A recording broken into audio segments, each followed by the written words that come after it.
how to use the Mini Presso NS, a step-by-step guide. The first step is to pull the cup from the top of the Mini Presso. Next, unscrew the portafilter.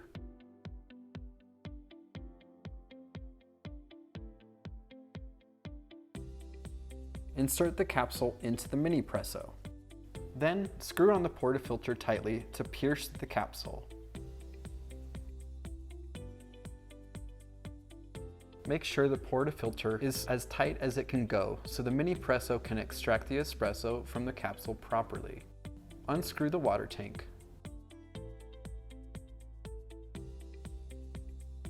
Fill the water tank with boiling water up to the line. Screw on the water tank. Unlock the piston by twisting it counterclockwise.